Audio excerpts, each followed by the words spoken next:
Bonsoir à tous, très heureux de vous retrouver pour ce journal de l'économie. Ce soir, nous sommes à Guichainville, c'est tout près d'Évreux, où je vous fais découvrir une PME familiale en plein boom en ce moment, en ce début de saison de plantation.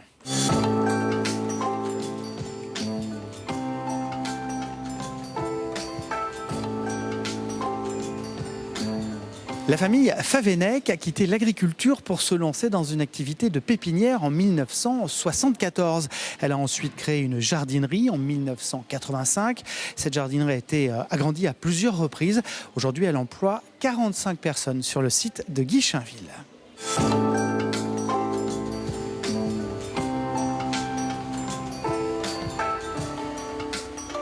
Et l'on va découvrir plus en détail la société avec son dirigeant, Alban Favennec. Bonsoir. Bonsoir.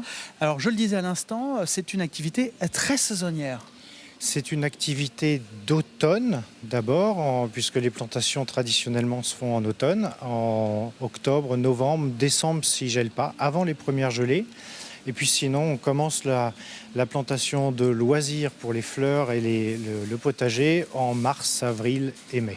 Alors comment vous faites justement pour lisser cette saisonnalité sur une activité, on va dire, annuelle ? On a créé des métiers supplémentaires comme l'animalerie qui fonctionne toute l'année avec de l'alimentation pour les animaux et des animaux de compagnie. Et puis une activité plus centrée sur la maison avec le décor de la maison, un petit peu de vaisselle ou de petits mobiliers. L'activité jardinerie reste quand même notre activité principale. Alors c'est une activité familiale, une entreprise familiale, mais oui, qui a changé. Elle n'a pas toujours été dans la distribution.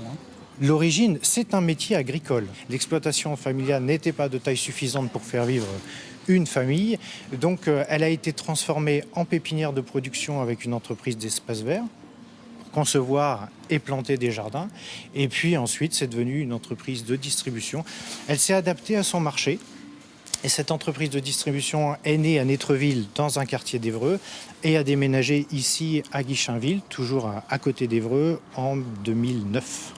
Une dernière question. Aujourd'hui, est-ce que vous avez des possibilités de développer encore cette entreprise ? Les trois métiers, le jardin à la maison comme les animaux, vont être développés. On va agrandir une serre et on va déporter une partie des plantes sur un espace d'herbe qui est sur le côté. Est-ce que ça veut dire aussi de l'embauche à la clé ? Oui, ça veut dire une quinzaine de personnes et puis ça veut dire plus de produits, plus d'espace pour les produits déjà existants pour gagner en lisibilité, plus de choix et donc plus de travail. Merci beaucoup pour toute cette précision.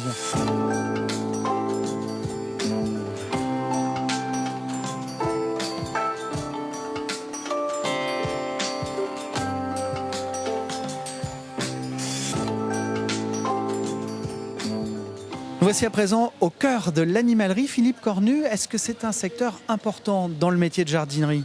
Oui, tout à fait. Ça représente 30% à peu près du chiffre d'affaires d'une jardinerie, l'animalerie. Mais ça représente surtout 50% des visiteurs qui viennent essentiellement pour emmener leurs enfants, pas seulement pour acheter, mais aussi pour visiter, faire voir les animaux. On a divers animaux exotiques qui ne verraient même pas dans les zoos, qui verront dans les animaleries. Pour travailler en animalerie, il faut absolument avoir un diplôme, une formation ? Alors le diplôme n'est pas obligatoire pour travailler, la volonté de travailler peut suffire. Après, pour être responsable ou diriger un rayon, là il faut un certificat de capacité de vente qui est délivré par les services vétérinaires qui reconnaît les valeurs et les connaissances du vendeur pour la gestion et la maintenance des animaux. Merci beaucoup pour toutes ces précisions.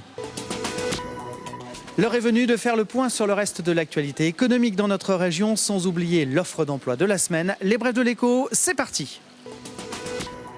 2014 restera un bon cru pour la Caisse d'épargne Normandie. Son résultat net a progressé de 10,5%, même en période de crise et de hausse du chômage. En 7 ans, la Caisse normande est passée de la 16e à la 5e place des 17 banques régionales du groupe. À l'heure de la fusion des régions, elle possède également un atout sur sa concurrente, le Crédit Agricole, puisqu'elle rayonne déjà sur les 5 départements normands. Pôle emploi Rouen-Cauchoise recherche 2 mécaniciens ou mécaniciennes en chariot élévateur en CDI. 3 ans d'expérience et permis B exigé. Tous les détails à retrouver sur notre site internet. Direction Le Havre pour notre portrait de la semaine. On va rencontrer une jeune créatrice d'entreprise qui a lancé une collection de vêtements pour la pole dance. Reportage d'Isabelle Gann et Hervé Guérodou. La pole dance est sortie des nightclubs pour devenir un sport à part entière. On compte près de 200 écoles en France, mais toujours pas de tenue adéquate. Excepté au Havre, où la styliste Nadège Belloche teste ses prototypes. Là derrière, bien maintenu dans le dos ? Oui. Quand j'ai commencé à pratiquer, j'ai voulu m'habiller, bien évidemment, pour faire de la pole et j'ai pas tout à fait trouvé ce que je voulais en termes de tenue. Bien souvent, c'était des petites tailles. Donc, je suis plutôt ronde, j'ai besoin d'avoir des vêtements qui me vont. Et puis souvent, les formes n'étaient pas toujours très jolies ou très sympas. Nadège Belloche a alors repris les crayons de styliste qu'elle avait abandonnés quelques années plus tôt. Et c'est dans sa maison d'Octeville-sur-Mer, à côté du Havre, qu'elle a conçu une collection adaptée aux sportives. Pour pratiquer ce sport, on a besoin de gripper sur la barre. C'est la peau qui a besoin d'accrocher. Et c'est pour ça qu'on est souvent habillé en brassière et en shorty. Non pas pour être déshabillé, mais tout simplement pour pouvoir gripper, pour que ce ne soit pas dangereux. La créatrice a réalisé elle-même ses prototypes. Et grâce à une levée de fonds sur Internet, elle a récolté près de 9 500 €. Du coup, ces 5 modèles sont actuellement en fabrication et certains ont déjà trouvé des ambassadrices parmi l'élite des pôles danseuses. Le noir et or est très plébiscité. En fait, la championne de France va certainement le représenter. Et j'ai d'autres modèles, dont celui-ci par exemple, qui va être représenté à la pôle convention de la Nouvelle-Orléans. Les premiers body Nao Polwear sont attendus pour le mois prochain, une première réalisation française qui espère bien s'inscrire dans le paysage de la pole dance. Ainsi s'achève ce journal de l'économie, une émission que vous pouvez retrouver sur notre site internet. Très bonne semaine à vous et à mardi prochain.